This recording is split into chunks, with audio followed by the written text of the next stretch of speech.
and even the environment. All of the most populous countries in the world rank low in the Human Development Index. From the United States and Japan, which rank 3rd and 10th respectively among the world's most heavily populated countries, do not rank among the first half-dozen countries in human development. The Philippines, which is ranked 12th in population, is 84th in the Human Development Index, while China and India, the first and second most populous countries, are ranked 81st and 126 respectively in human development. That will only show to you the nexus between development and population. Curiously, the macroeconomic assumptions submitted by the Development Budget Coordinating Committee, DBCC, do not even include projections or targets on population growth. This is a grossly myopic outlook on the crucial import of population in development. This blatant failure of DBCC negates the prescription in the medium development plan on widening the choice and reach of public planning services and increasing the prevalence rate of men and women, couples, practicing responsible parenthood using either modern, natural, or artificial methods to 60% in 2010.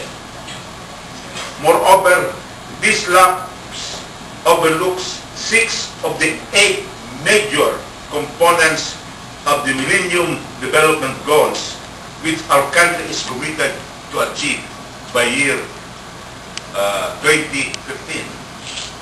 These are eradication of extreme poverty, achievement of universal primary education, promotion of gender equality, reduction of child mortality, improvement of maternal health, and combating HIV/AIDS, and ensuring environmental sustainability, all of which are relevant to population and reproductive health in relation to sustainable human development.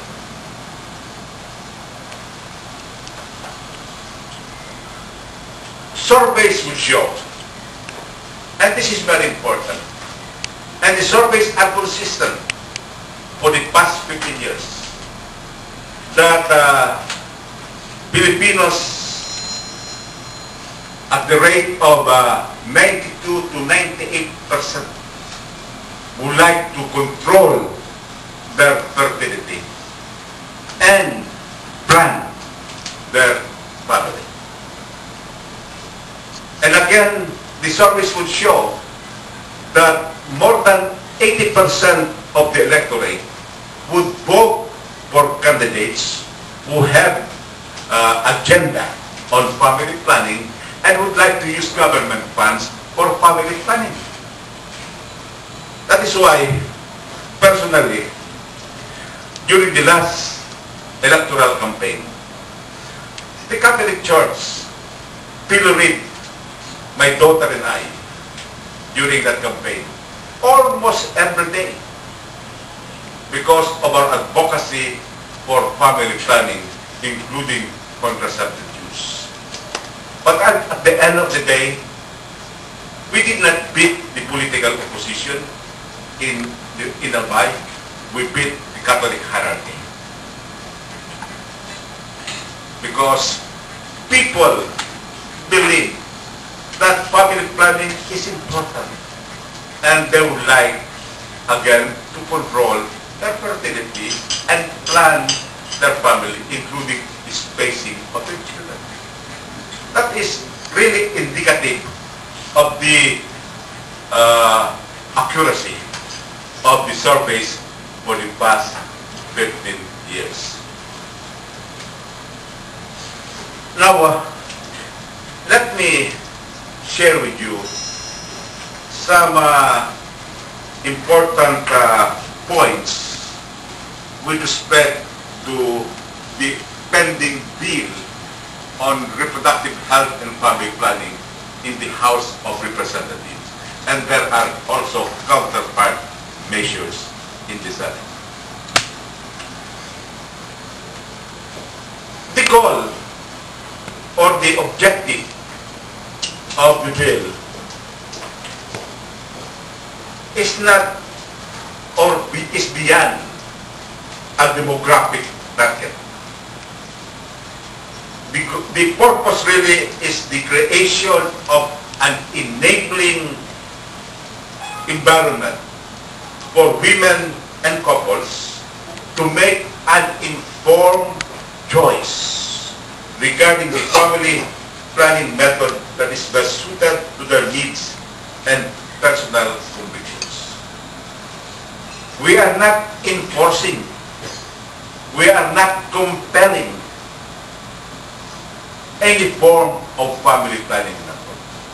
We are trying to create that environment of informed choice for our women and couples to decide what kind of family planning they would like to use. There is a range of menu. There is no bias in favor of modern or artificial planning. There is no bias in favor of natural family planning, but the choice is for the couples to make. Actually, there should be no clash between the church and the state on family planning. Why? Because the bottom line is the same, is it not? What is the purpose of natural family planning? And what is the purpose of modern family planning? The purpose is the same. It is to prevent an unwanted pregnancy. So the state can continue with its advocacy on all of these menus, and the church can continue with its advocacy on a particular method of family planning. So there is no clash, because they can advocate the respective campaigns. The House bill is not about condoms and pills. It is neither about religion. The reproductive health bill is about health and rights. It is rights-based. It is the freedom of choice of our women, which we are trying to advocate. And the family planning program is not only pro-poor, because the beneficiaries would be principally the poorest among the poor in our respective communities. But more than being a pro-poor program, it is also pro-life.